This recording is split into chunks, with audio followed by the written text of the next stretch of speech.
foi impulsionado para se candidatar à presidência do Sport Lisboa e Benfica por um grupo de pessoas que garantiam um projeto ambicioso do ponto de vista desportivo, suportado por uma forte vertente financeira. A herança era pesada.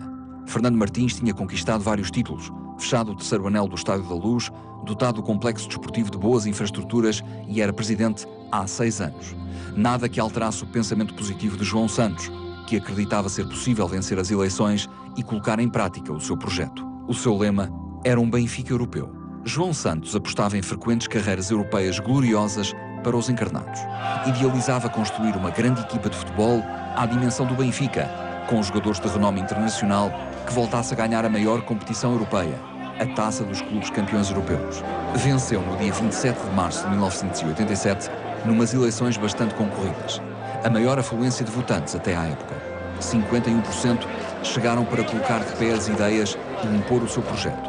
Acompanharam-no Adriano Afonso, na Assembleia Geral, Marcelo de Almeida, no Conselho Fiscal, Gaspar Ramos e Jorge de Brito, como homens fortes do futebol. Há ali uma congregação de personalidades que querem modificar um bocadinho o panorama benfiquista.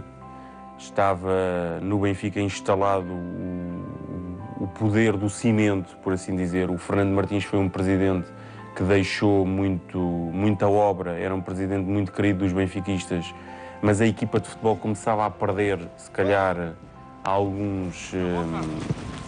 alguma da força que tinha tido nos anos 70 e no início dos anos 80. E depois desses 3 presidentes carismáticos, talvez Borges Coutinho, Ferreira Queimado e Fernando Martins, todos por razões diferentes, Borges Coutinho mais pela relação com os adeptos e pela relação com o futebol, em que a equipa era muito forte. Ferreira Queimado porque passa um percurso curto, mas que deixa a sua marca, porque é com Ferreira Queimado que o Benfica passa a ter estrangeiros na sua equipa de futebol.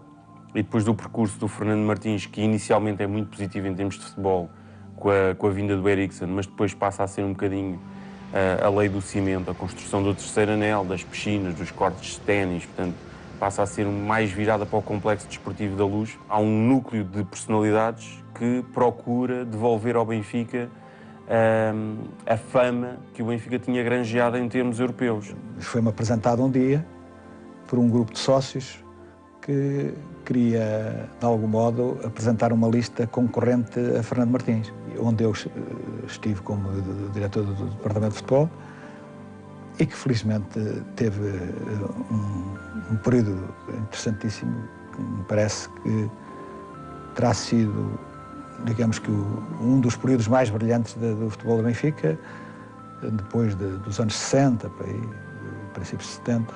Foi um período realmente extraordinário. Eu me recordo que, digamos que o slogan que nós tínhamos para a candidatura era um Benfica para a Europa. E, efetivamente, fomos um Benfica para a Europa. Até ao fim. O Sr. João Santos era um homem do remo, era um homem que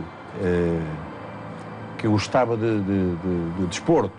O futebol era capaz até de nem ser a sua modalidade preferida, mas era um homem que eu também reconhecia nele um sentido humanista muito grande.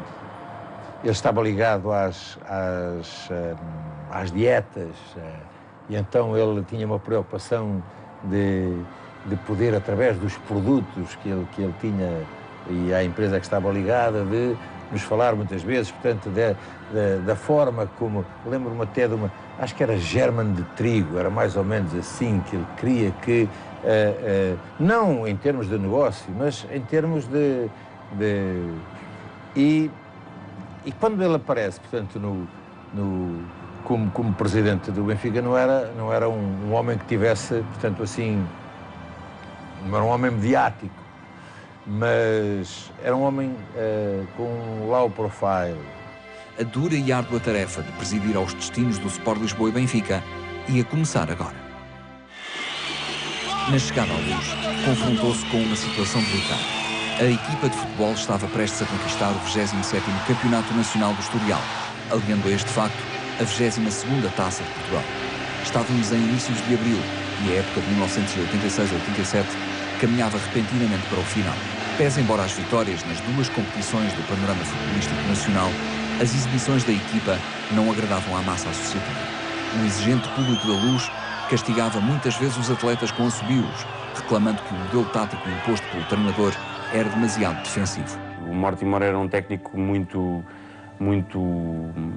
criticado pela massa adepta do Benfica. Era um técnico que privilegiava, acima de tudo, os aspectos defensivos. Era um técnico que jogava, já na altura, em 4-5-1. Não era bem uma tática que fosse do agrado dos adeptos benfiquistas, porque jogar em 4-5-1 hoje em dia é uma coisa, jogar em 4-5-1 em meados dos anos 80 era quase uma coisa de brado aos céus para uma equipa como o Benfica, que era uma equipa que estava habituada a ganhar e habituada a marcar muitos golos. Aliás, há alguns jogadores, julgo que o Diamantino e o Carlos Manuel têm a oportunidade de dizer no final dessa época o Benfica acaba por sagrar-se campeão e vencer a Taça de Portugal, portanto, naquilo que foi a última dobradinha do Benfica, em termos históricos no futebol, e eles próprios se queixam de o Benfica ter sido assobiado a época toda, portanto, pelos adeptos na Luz, portanto, jogavam em condições muito difíceis no Estádio da Luz. Deste modo, os recém-impulsados dirigentes viam-se na circunstância de prescindir dos serviços do britânico John Mortimer, que em 2 períodos diferentes tantos troféus tinha ganho no Benfica. Quem geriu este processo fui eu, com grande preocupação, porque nós, lembra-se que nesse ano, nesse campeonato que acabamos por ganhar com o Mortimer, perdemos 7-1 com o Sporting de Alvalade, não é? E nós fomos, digamos que, eleitos em março, salvo erro. E, portanto, lá conseguimos ir por ali fora, ganhando 1-0, 2-1,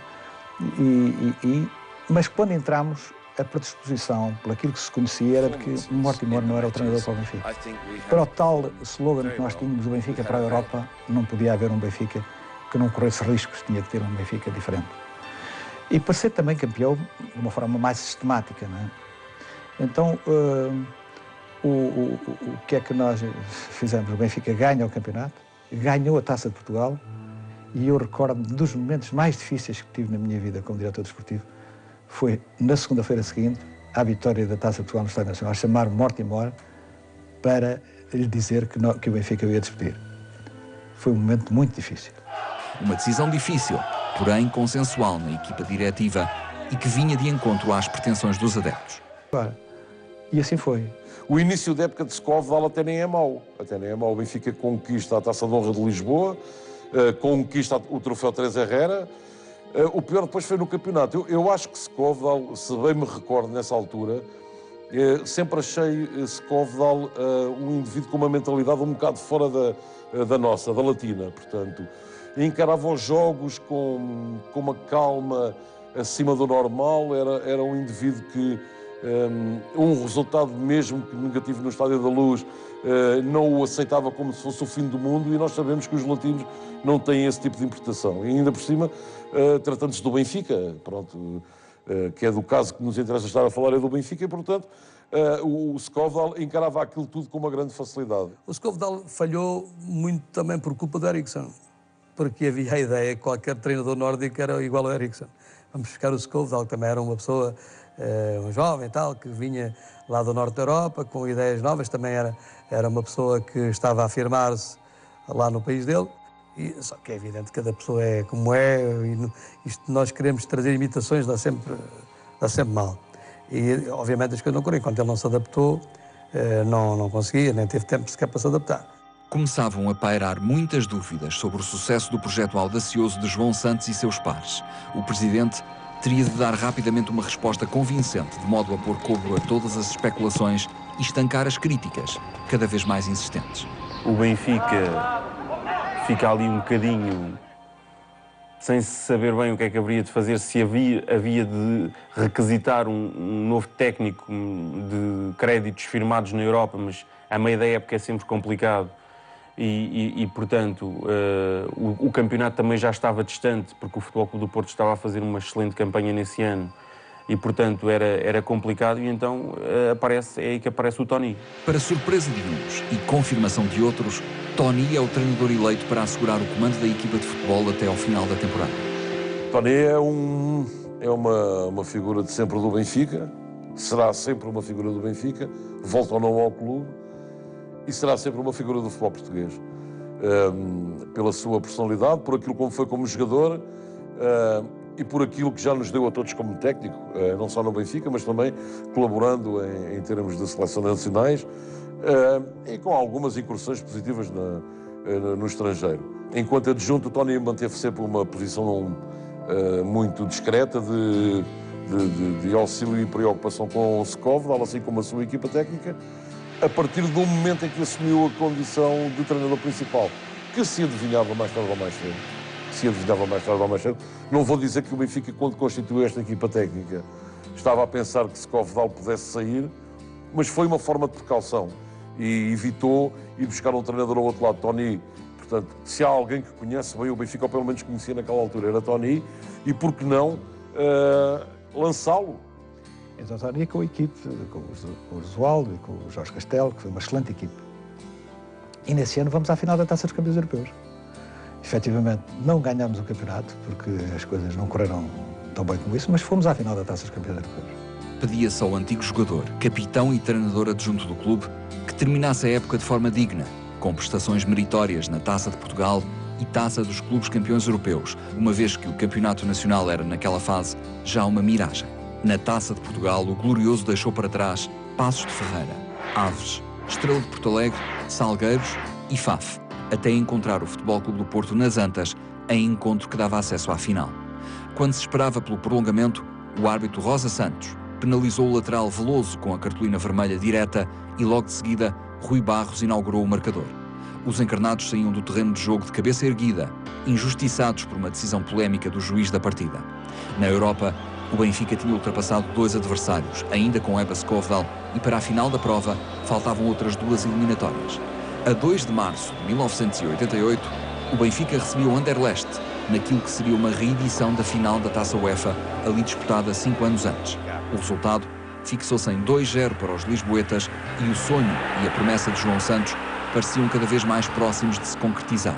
Na Bélgica, os encarnados perderam por 1-0, mas seguiram em direção às meias finais, onde mediram forças com o Steaua de Bucareste, campeão europeu 2 anos antes.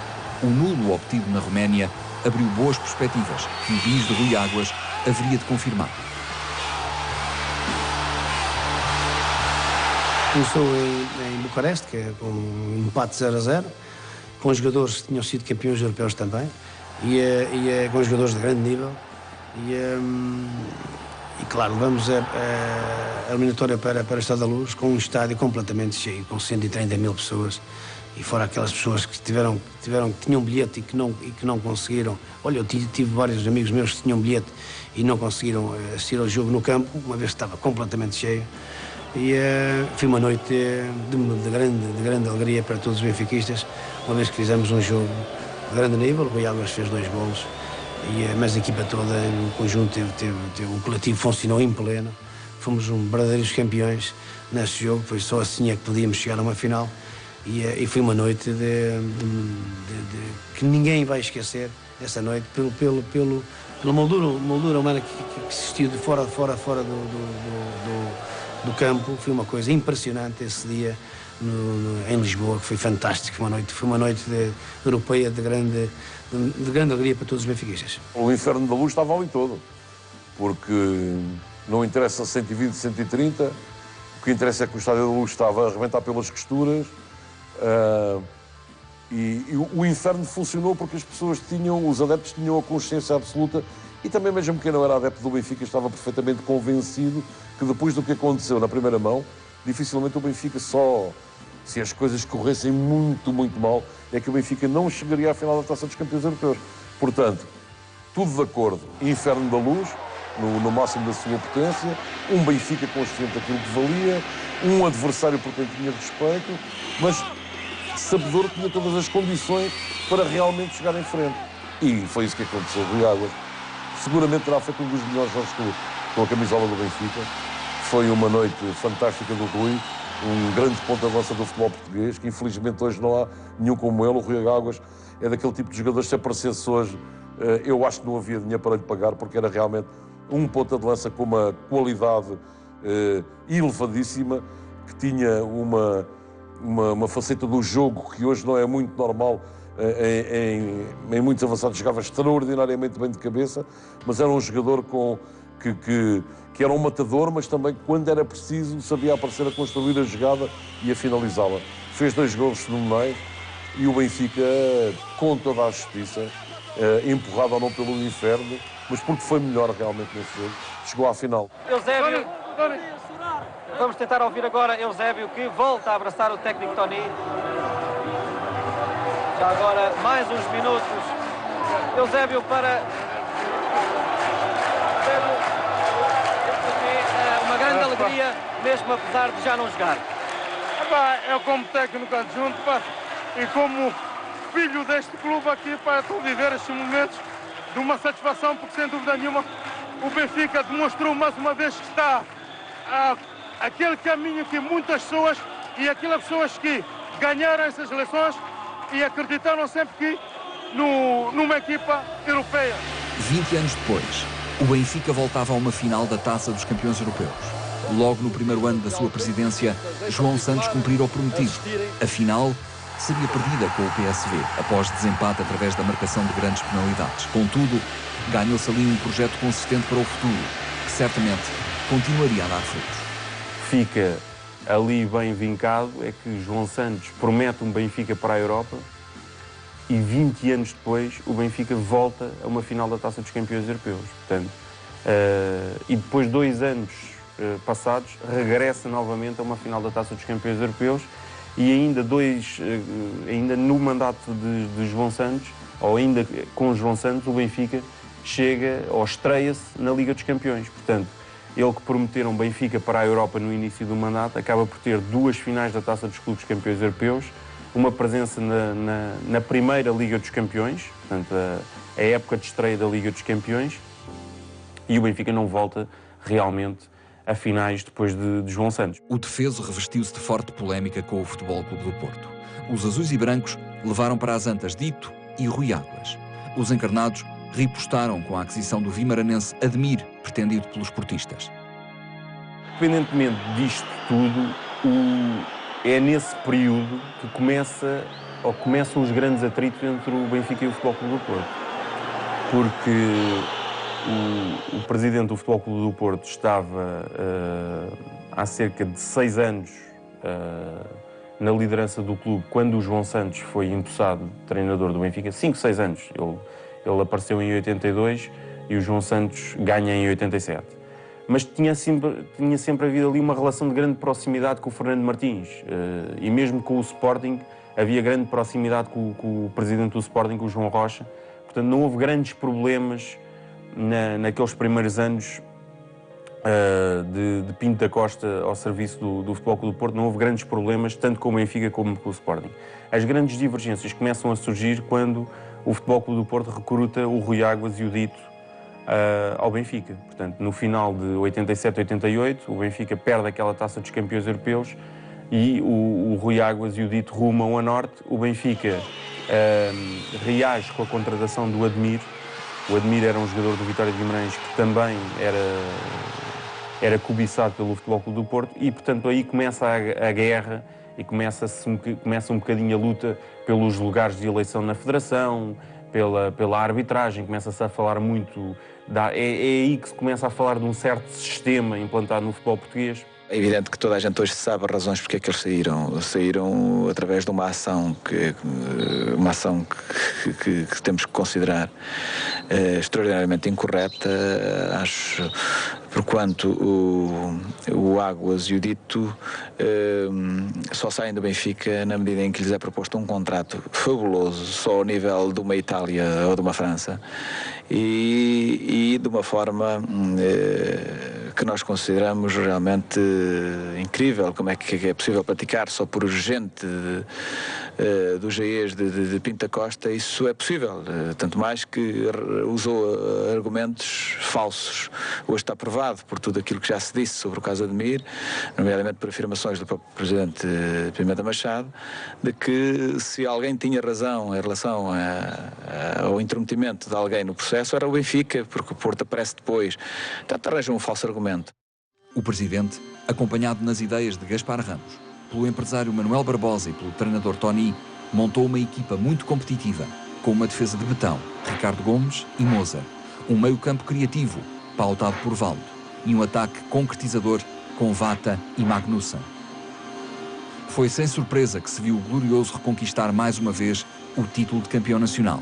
Na época 88, 89, lembro-me com especial saudade dessa temporada, porque foi uma temporada que o Benfica ganhou com pouca vantagem, mas que ganhou seguramente 5, 6 ou 7 jogos depois da hora. A equipa lutava até o último minuto, e em casa lembro perfeitamente um jogo que foi com Leixões, em que o Abel Campos, que era um angolano, marcou ao minuto 94 um gol de bicicleta absolutamente extraordinário. Eu ouvi os jogos no rádio, porque os jogos eram domingo à tarde, não havia transmissões televisivas. Lembro-me também de um gol do Ricardo Gomes, penso que foi a Leixões, também ao minuto 93 ou 94. Portanto, o Benfica teve ali vitórias. Na altura os pontos valiam 2 pontos, mas o Benfica teve seguramente meia dúzia de vitórias no último minuto. E mesmo não jogando bem, que aquela equipa naquela temporada não jogou bem, mas lutava até ao último minuto. Era a equipa do Abel, do Ricardo Gomes, do Vata e de outros jogadores. No entanto, a época tinha ficado aquém das expectativas a nível europeu. E nós acabámos por ser eliminados pelo Futebol Clube de Liège, um clube sem história na Europa, e acho que de uma forma inglória, quer dizer, a equipa ficou cedo demais pelo caminho, depois de um trajeto que tinha feito no ano anterior para a Taça dos Campeões Europeus. Foi pena, porque a equipa tinha suporte para poder ir mais longe, ficámos por ali, mas tínhamos também definido um objetivo para nós, e esse objetivo era o campeonato. Era importante ser campeão, recuperar o título que estava na posse do Futebol do Porto, e nós não nos arredámos nem um milímetro em relação àquilo que era o nosso objetivo, que era ser campeão, embora tivéssemos sofrido esse revés que deixa sempre marcas quando ficamos pelo caminho em qualquer prova em que o Benfica entre. O Presidente pretendia devolver aos adeptos a alegria de novas glórias na taça dos clubes campeões europeus. Assim, chamou o sueco Eriksson para comandar a equipa de futebol, com Tony a regressar à condição de adjunto. Liderar é tomar decisões difíceis, muitas vezes solitárias, e o Presidente havia conseguido congregar sensibilidades e continuar com uma equipa que levasse o Benfica aos mais elevados patamares. Arranjado ali a pressão para arranjar mais votos, foi dizer que havia uma ameaça de bomba na sede para que se suspendesse ali ligeiramente a eleição e se ganhasse tempo para a impressão de mais boletins de voto. Portanto, isso na primeira eleição. Na primeira eleição foi batido o recorde de votantes. Na segunda eleição acabaram por votar muito poucos sócios, mas o João Santos, granjeando se calhar o sucesso que o Benfica tinha tido na Taça dos Clubes Campeões Europeus, as coisas corriam bem à equipa de futebol, porque ia à frente no campeonato. Portanto, quando se dá a segunda eleição, o Benfica caminhava seguramente para um novo título de campeão, e na Taça de Portugal também caminhava facilmente para uma nova final. Não, a popularidade de um presidente vem na linha direta dos resultados. E acho que da mesma forma que os treinadores, portanto, a popularidade ela anda ligada aos resultados. Bons resultados, nada está em discussão. Maus resultados, tudo está em causa. Portanto, os resultados tapam e destapam situações. Portanto, nessa altura não causava surpresa a ganhar que a popularidade de João Santos subisse em flecha, o que é perfeitamente normal.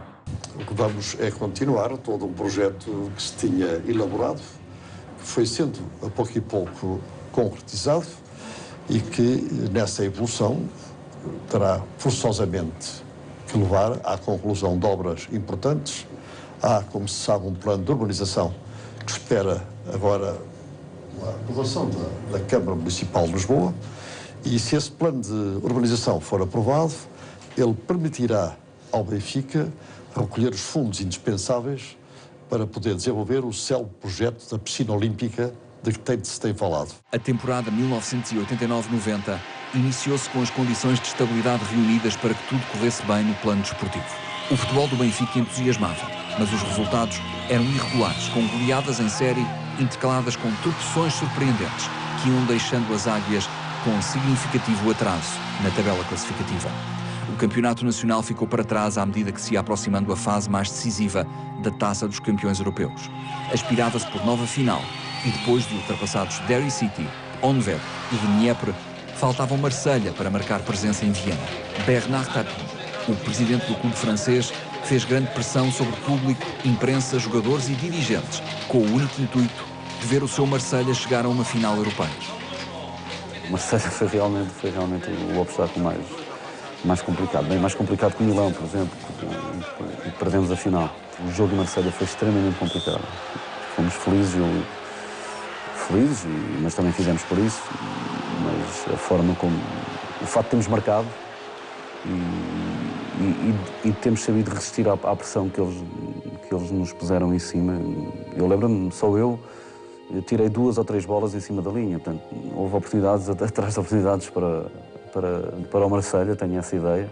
Um ambiente também, um ambiente fantástico para a equipa que joga em casa e terrível para quem se desloca lá, portanto, um ambiente complicado, uma massa associativa também muito agressiva em termos de intimidação para com a equipa adversária. Portanto, foi realmente complicado jogar em Marselha. Conseguimos passar, apesar de derrotados, conseguimos marcar um gol no Lima, e esse gol é que nos permitiu depois também ter a esperança e como viemos a conseguir chegar à final.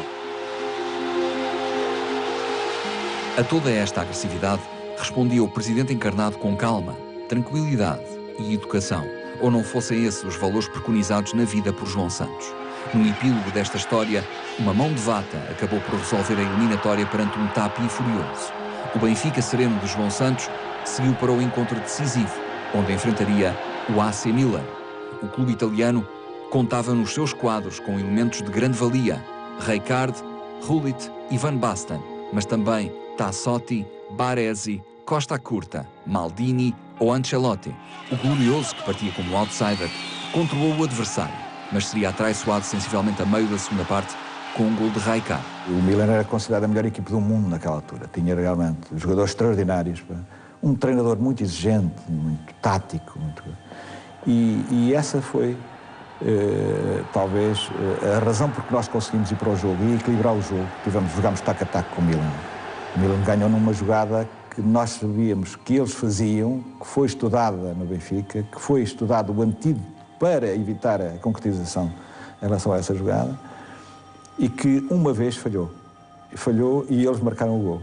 Caía por terra o sonho encarnado de um presidente que tudo tinha feito para garantir mais um troféu europeu para as vitrinas da Luz.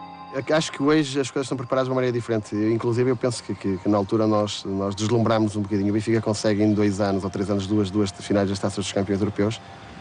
A forma como nós preparamos o jogo e o Milan preparou o jogo foi completamente diferente. Eles alugaram um hotel só para a equipa. Nós ficamos num hotel onde tínhamos 2.000 sócios adeptos do Benfica a entrar e a sair constantemente dentro do hotel, a estar connosco, a encontrar-se connosco. Portanto, tudo para nós foi uma euforia, porque estávamos a viver a segunda final consecutiva quase que o Benfica conseguia nessa altura. Era importante, mas em termos de preparar uma final, parece-me que nessa altura o Benfica ficou aquém daquilo que seria exigível numa competição desse nível. É a melhor equipa dessa década, seguramente, no futebol europeu e mundial, e o Benfica encontrar na final no auge.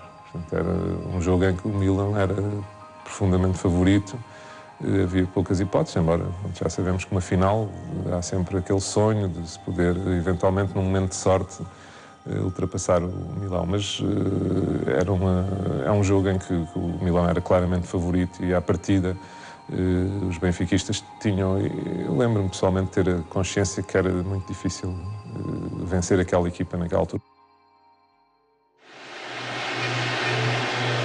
O Campeonato Nacional 1990-91 foi sublime do ponto de vista benfiquista. Em 38 jornadas, os encarnados venceram 32 encontros e só perderam um. O jogo do título aconteceu na jornada 34. Um ponto separava o Benfica de Futebol Clube do Porto, com vantagem para os lisboetas. Os dois clubes defrontavam-se no Estádio das Antas. À chegada, jogadores, equipa técnica, diretores e presidente depararam-se com um ambiente muito hostil. O balneário não tinha as mínimas condições para os atletas se equiparem, acabando por se equipar no corredor. Fui o jogador a entrar em primeiro lugar nas cabines, né? E depois deparei-me com, não sei exatamente explicar o quê, é que eu fiquei com os olhos todos a arder e a chorar, e depois afastei o pessoal todo para fora e disse: não entramos aqui, que isto aqui não se pode entrar aqui dentro. E claro, depois vieram o resto dos diretores e treinadores e disseram: não, então tivemos a equipar nos corredores. Fizemos lá as malas todas, isso aqui, e equipámos ali. Portanto, esperava-se um ambiente hostil, como é sempre, não é? Mas isso é, quando estamos ali, depois de entrarmos no campo, isso já não conta mais nada a não ser o jogo. E, de certa forma, esses ambientes hostis acabam por nos dar um pouco mais de força, não é? No túnel de acesso ao relvado, vivia-se um tom de grande agressividade e guerrilha. Foi difícil, mas a imagem dos clubes e de todas as instituições em geral é o seu líder, acabando o Benfica de João Santos por sair de pé de um cenário dantesco. A equipa do Benfica, os adeptos encarnados, o trio de arbitragem, todos serviram para aliviar a ira de alguns. Eu ia andar e depois vi um burburinho, a polícia e dirigentes do Porto a cascarem no árbitro. O Carlos Valente ia pendurado, não é? Com os pés.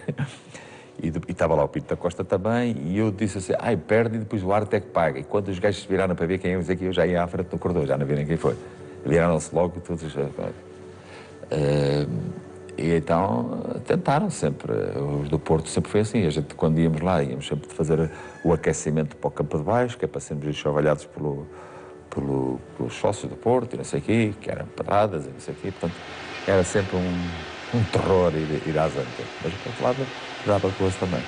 Não quero pôr em causa, e eu digo isto a muita gente, eu não quero pôr em causa o valor dos jogadores nem das equipas do Porto, que eram tão bons ou melhores que os nossos. Portanto, eram jogadores realmente de grande qualidade. Agora, depois recorriam a uma série de truques totalmente à margem das leis. Portanto, o Porto sempre fez uso, sempre usou e abusou desse tipo de atitudes. E era isso que fazia com que nós reagíssemos, às vezes da pior forma, mas foi assim e foi nitidamente, e eu tenho pena, porque o Porto, e aliás, por isso é que o Porto, todo aquele crescimento do Porto, teve sempre, ainda hoje, jornalistas agredidos, teve sempre envolto ali em grande mistério. Há uma parte do Porto, há uma parte escura do sucesso do Porto, não é um sucesso às claras. As águias, lideradas por João Santos, orientadas por Eriksen, encontraram a saída do inferno graças a César Brito, na tarde chuvosa de 28 de abril de 1991. Digamos assim, o César Brito era muito mais um amuleto do que propriamente uma arma secreta, né? Ele chutava muito, batia bem na bola, né? Ganhava muito rápido a primeira trave, onde ele era realmente forte, e sabia jogar. E nas Antas, né? Quando o Vitor cruza, que ele faz o primeiro gol, né? Porra, que aquele estádio foi um silêncio, aí só se ouvia os torcedores do Benfica. E depois, quando eu consigo fazer uma jogada pelo lado esquerdo, quando eu passo um passo com o externo do pé, que eu encontro ele, que ele faz o pica por cima do Vitor, né? Aí ele vem, eu fui correndo abraçar ele, ele falou assim: porra, Pleto, né, que tinha um problema na linha, porra, Pleto, eu nem sei como é que eu fiz isso, piquei a bola. Então, quer dizer, São essas coisas que faz o futebol realmente bonito. E foi o grande momento do César Brito, que depois, não só por esses gols, mas dois gols contra o rival, como numa craveira do Futebol Clube do Porto, né? Deu assim, digamos assim, mais uns 4 anos de tranquilidade para o César Brito. Era uma época em que o Porto estava cheio de soberba e achavam que eram os donos do futebol português, onde a pujança da influência do Pinto da Costa se sentia em todo lado, nas arbitragens, onde aquele célebre árbitro António Garrido, não sei se recorda, que fez um jogo miserável em que tirou o campeonato ao Sporting e depois no dia seguinte vai para assessor do Futebol Clube do Porto, porque acho que era o último jogo do António Garrido, uma coisa assim do género, a última época. Não sei se, e portanto era uma altura em que o Porto mandava disciplinarmente no futebol português. Não sei se recorda que havia uma altura em que todos os guarda-redes tinham regras iguais, não podiam cortar a bola com a mão fora da área porque eram expulsos, não sei o quê, e o Vítor Bahia, que era um bom guarda-redes, estava isento dessas coisas todas, não é? Portanto, estava isento dessas coisas todas. E ainda não mais me esqueço de uma arbitragem, num jogo qualquer, no estádio de Coimbra, era um Benfica-Porto, para uma coisa qualquer, onde o árbitro marca uma falta, mostra um amarelo ao jogador do Porto e é perseguido em campo por todos os jogadores do Porto. Eu lembro-me dessa imagem e não houve depois um único amarelo, não houve nenhuma reação, as pessoas acharam isso natural.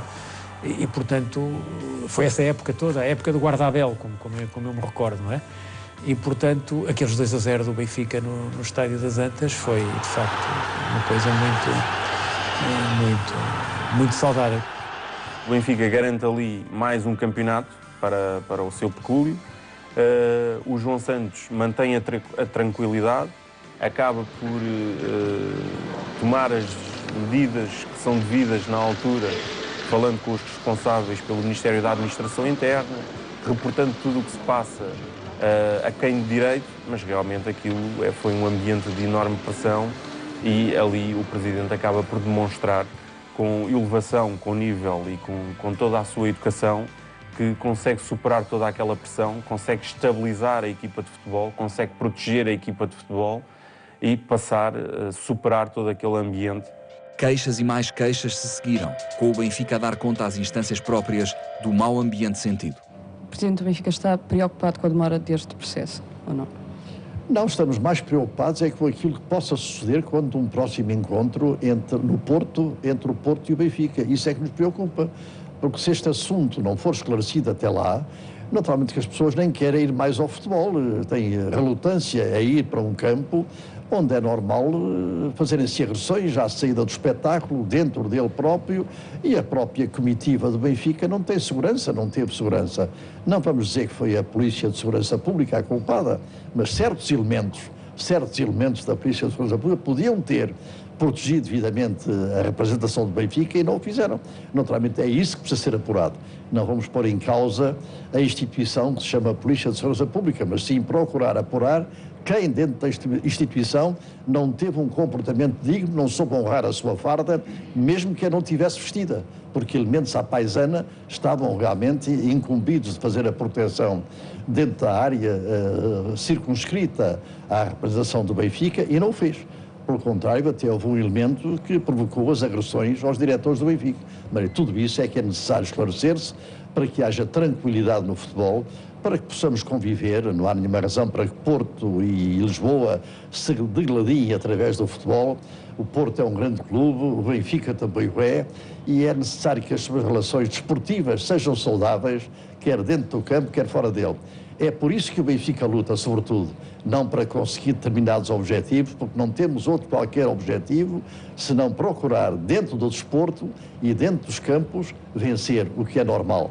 Todos os clubes o desejam e o Benfica também quer vencer qualquer prova em que participe. Nada se resolveu no entretanto. Nada. Mesmo com agressões, tudo foi arquivado, com o Presidente João Santos a dar nota por diversas vezes do que ali se havia passado. Nunca calou a sua revolta e sentimento de injustiça. Não, eu fundamentalmente eu penso que é a relação que ele tinha um tipo de relação, quer com os jogadores e os treinadores e os próprios sócios. Portanto, ele era um homem, tinha um sentido humanista muito forte, muito, para ele o homem estava acima, ele punha o homem no centro das atenções. E isso levava a que, mesmo em situações de crispação que havia com o Foco Porto ou com o Sporting, quer dizer, ele conseguia diluir isso através, porque ele não era um homem de rancores, era um homem de diálogo, percebe? E então esse tipo de presidência, quer dizer, portanto, é também importante ter essa capacidade de dialogar para que seja essa a porta, quer dizer, que nos conduza a um clima de maior pacificação e não, quer dizer, para um clima de crispação e de fratura, que é no fundo aquele onde nos encontramos nesta altura. Um clube eclético como o Benfica não vive só de futebol. Dentro dessa lógica, João Santos dotou a instituição de condições que lhe permitissem obter sucesso nas diversas modalidades, com destaque para o basquetebol. Uma fabulosa equipa comandada por Tim Shea numa fase inicial e depois por Mário Palma conquistou campeonatos nacionais consecutivos entre 1988 e 92. Faziam parte desses plantéis o enormíssimo Carlos Lisboa, mas também Mike Plowden, Jean Jacques, José Carlos Guimarães, Henrique Vieira e Pedro Miguel, entre outros. A equipa enchia pavilhões, mas os êxitos não ficariam cingidos ao basquetebol. O hóquei em patins venceu a Taça Ceres em 1990-91. No voleibol, ganha o Campeonato Nacional em 1990-91, 10 anos depois da última conquista. O handball garante os nacionais de 1988-89 e 89-90, continuando a vertente feminina da modalidade a dominar em larga escala os campeonatos em que participa. Quanto ao rugby, aplaudiram-se os triunfos em 1988, ano em que se aliou à conquista da Taça Ibérica, e em 1991. No atletismo, o Benfica alcançou o tricampeonato europeu de estrada em 1990, obtendo também grandes vitórias no setor feminino. Na natação, deu-se continuidade ao trabalho de Shintaro Yokoshi, que tinha permitido ao seu filho Alexandre participar numas Olimpíadas, não sendo alheio a esse facto a existência de uma piscina de dimensões oficiais no Complexo Desportivo da Luz. Como homem também da natação, pois eu passei pelas escolas do Pedroços e do Sport Algésia da Fundo, e como homem da náutica, era meu dever, como presidente do clube, estar aqui a apoiar o trabalho dos nossos técnicos, dos nossos seccionistas e, sobretudo, a dar uma presença de estímulo a todos os nossos nadadores. Evidências que demonstram o trabalho de excelência realizado pelos atletas que defenderam as cores do Sport Lisboa e Benfica, e o trabalho de um presidente que acreditou e elevou o nome do clube à grandeza nacional e mundial, fosse qual fosse a vertente desportiva em questão. Dando sequência ao trabalho desenvolvido pelos seus antecessores, João Santos renovou as instalações do Estádio da Luz e a sua zona envolvente, de modo a que o clube mantivesse padrões de nível europeu. Um Benfica moderno, assenta em ótimas condições para a prática do desporto, qualquer que ele seja. O trabalho de João Santos apostou na manutenção de todos os espaços anteriormente construídos, do estádio aos pavilhões, dos cortes de ténis às piscinas. Todavia, o maior destaque reside nas alterações ao relevado e à iluminação do estádio, tal como a renovação da zona reservada à imprensa, que permitiram a realização da final do Mundial Sub-20 em 1991 e da final da Taça dos Vencedores das Taças em 1993. Este é o trabalho que em muitas ocasiões não é valorizado pela opinião pública, mas que teve anos à frente dos destinos do clube. A sua marca não foi esquecida, nem será. Até sempre, Presidente.